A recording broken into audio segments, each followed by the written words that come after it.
Hello guys, good morning guys. So, ngayong araw ituturo ko sa inyo yung alternative baga sa gamot ng ubo. Kasi naubo ako guys, pero hindi naman grabe yung ubo. Kaya naghanap ako ng paraan kung paano gamutin yung aking ubo na try ko muna dito sa bahay syempre para hindi na ako pupunta sa doktor or para magpa-check up.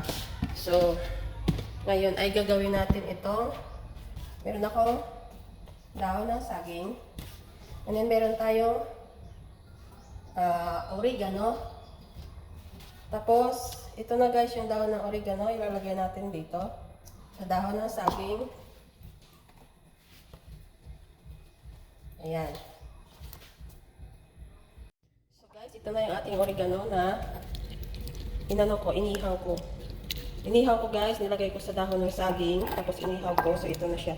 Inihaw natin guys para marami siyang juice na lalabas. So ito, walang tubig, walang halong tubig yan guys, all juice. Ayan, nagugas din naman ako ng kamay ko. Ayan, ipigain na natin ng mabuti. Ayan. Ayan. So, nagugas tayo ulit ng kamay. So ito guys yung aking iinumin. Ayan.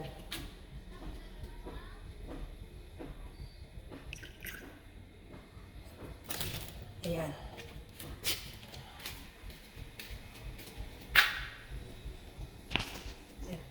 So, ito na guys, yung aking oregano. Iinumin ko na.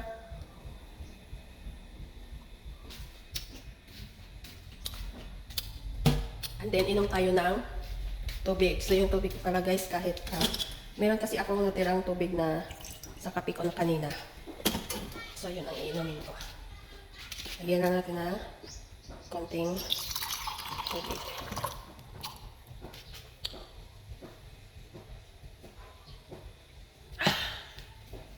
So, ayun guys, i-update ko kayo guys kung makukuha ba talaga yung ubo ko gamit ang oregano leaves. Kasi, pag kumakati, sobrang kati yung lalamunan ko eh. So, pero kung talagang grabe na yung ubo nyo guys, naku, pa-doktor na kayo guys. Kasi, syempre, iba pa rin talaga yung pinapadoktor natin, di ba? Yung sa akin, kumakati lang yung lalamunan ko. So, titingnan natin guys. So, i-update ko kayo.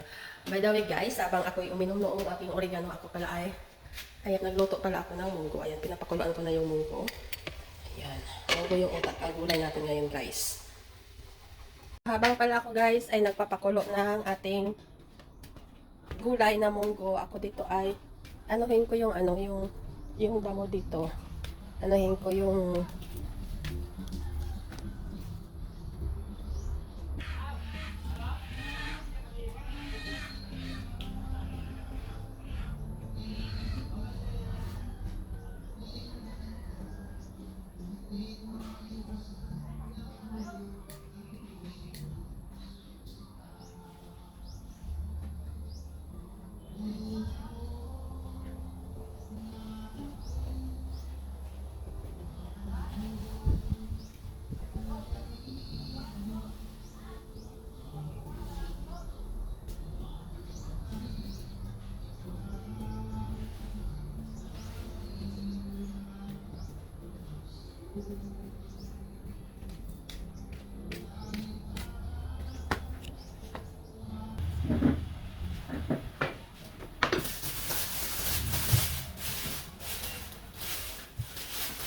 papaya.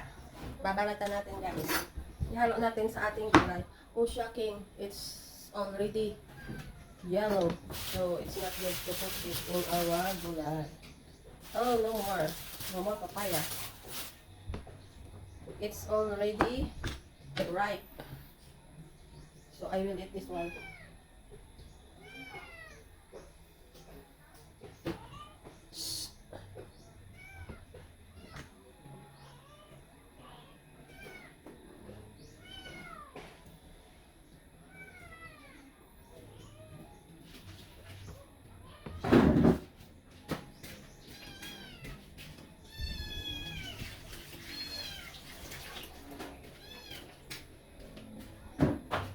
So, titingnan natin guys kung matamis ba ito. Okay naman.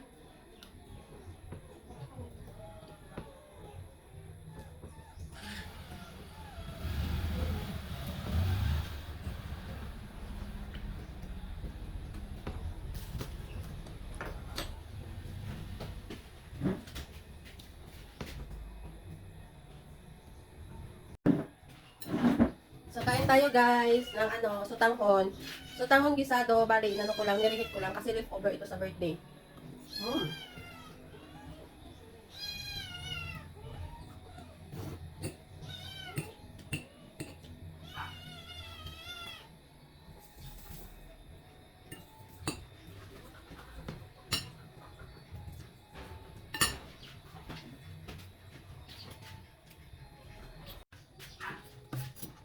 Bangos guys, isda. Siwain na natin.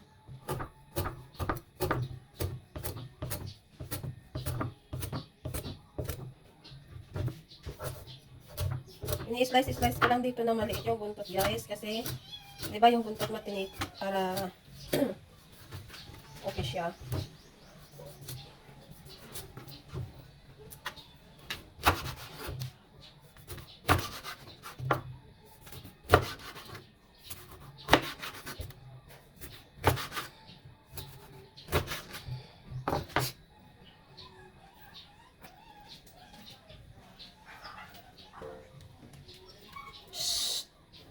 Cut! Tanggalan lang natin siya ng hasang.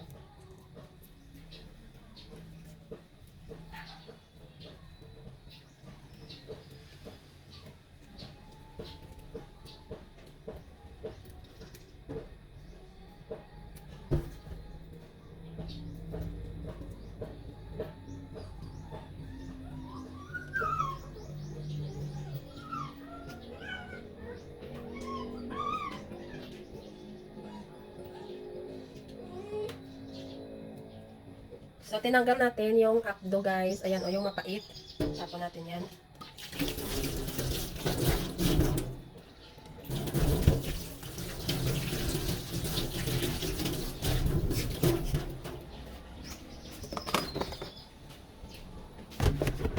Patasan na natin.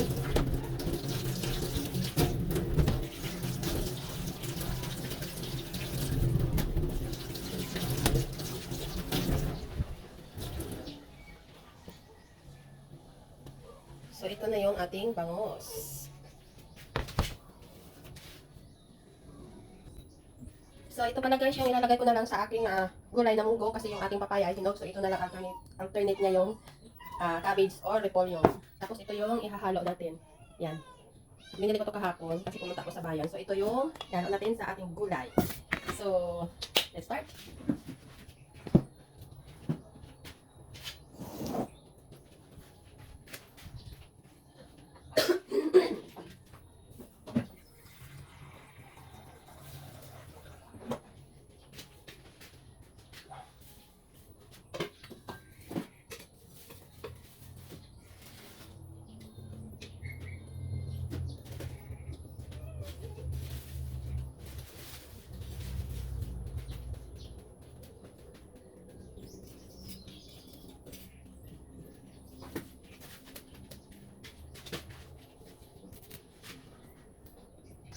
So guys, ang munggo natin is malapit na maluto. Ayan. Ilagay ko na yung isda at saka yung ating cabbage. So wait na lang natin guys, kumulo at titimplahan na natin. So guys, ito na yung ating munggo. Ayan, luto na siya. Tapos okay na rin yung timpla niya. So ayan yung ating isda. Ayan guys, nakikita nyo. Ayan. So meron pa yan dyan. So ayan, okay na yan siya. So nilipat ko dito guys kasi ayan, nag-iho ako ng isda na isang hiwa.